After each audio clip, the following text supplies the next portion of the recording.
আচ্ছা ভাই, জি। আমার একটা জিনিস জানার খুব ইচ্ছা। এই যে বিগত 15 বছর 17 বছর আওয়ামী লীগ মানে এই দলটাকে, এই দেশটাকে চালাই নিল নাকি, হুম। মানে পুরো দাপটে ছিল।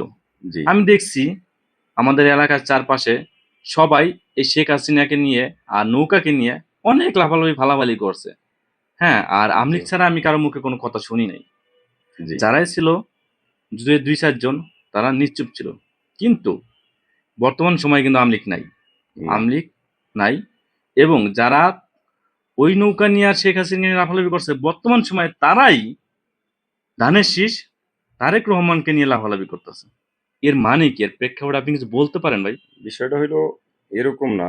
বিষয়টা হলো আমাদের বর্তমান প্রজন্মের যে অবস্থা, এখানে দেখা গেছে আপনার মনে করেন আমার ফ্যামিলিতে যদি ৫ জন লোক থাকে, হুম। দেখবেন ৫ জনের ভিতরে ৪ জনই বেকার, আচ্ছা। একজনে কর্ম করে। ওই ৪ জন যে বেকার, একজন যে কর্ম করে, আপনি দেখবেন ১০ বছর পরে যে ৪ জন বেকার ছিল ওদের পোলাপান অন্য জায়গায় কাজ করবে। আর যে কর্ম করছে তার পোলাপান ঠিকই প্রতিষ্ঠিত হবে। হুম। এই ধরনের কথাটা এইজন্য বললাম যে কিছু লোক আছে এরা ৫০০ টাকা হাজিরার কাজ বাদ দিয়া ৫ কেজি আল্লাহর রাস্তার চাউলের জন্য দৌড়াইবে। আচ্ছা। ঠিক আছে? সো এরকমই আপনি মনে করেন যারা এতদিন শেখ হাসিনার আমলে যারা তেল মাইরিয়া দৌড়াইয়া খাইছে, এখন দেখতে আছে ওরা যে এখন তো নাই। শেখ হাসিনা নাই, নাই। এখন তো বিএনপির সময় আসতেছে। হুম। জামাতের সাথে যদি যায় তো ওখানে তো আর চান্দা নাই, চরমোনাই তো আর চান্দা নাই, হেফাজতে তো চান্দা নাই। তাহলে এই লুইট্টা দাবুদিয়া তেল মারিয়া খাওয়ার মতো জায়গায় একটাই আছে, বিএনপি। বিএন এজন্য আপনি দেখেন বিভিন্ন ছবিতে, পোস্টারে, ফেস্টুনে দেখবেন যারা ২০২৪ সালের আগে আওয়ামী লীগের প্রোগ্রামে ছিল, ওরাই আবার এখন এইভাবে দৌড়াইতেছে। কারণ আচ্ছা। ওদের এটা একটা ব্যবসা। ওরা আচ্ছা। মনে করে এটা রাজনীতি না, রাজনীতি এটা পেশা না, নেশা। আচ্ছা। কিছু লোক আছে অর্থের জন্য করে, কিছু লোক আছে তাদের চরিত্রটাই এরকম। আচ্ছা।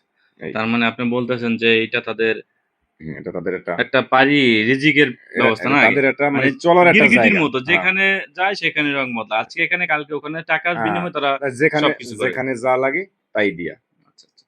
না, বুঝতে পারলাম। কিন্তু এছাড়াও আছে যে দেখছি যে অনেক নেতারা নাম আছে যাদের, তারাও এরকম যে আজকে শেখ হাসিনা কালকে খালেদা জিয়া। এই এরকম আছে কিন্তু ভাই। হ্যাঁ, এটা কিন্তু এরকম আছে। যেমন হ্যাঁ, আপনি মনে করেন যে নারায়ণগঞ্জের তৈমুর আলম খন্দকার, হ্যাঁ, উনি কিন্তু শেখ হাসিনারে তেল মাইরা উনি বিএনপির একটা দল গঠন কইরা ওনারে নিবন্ধন দিল।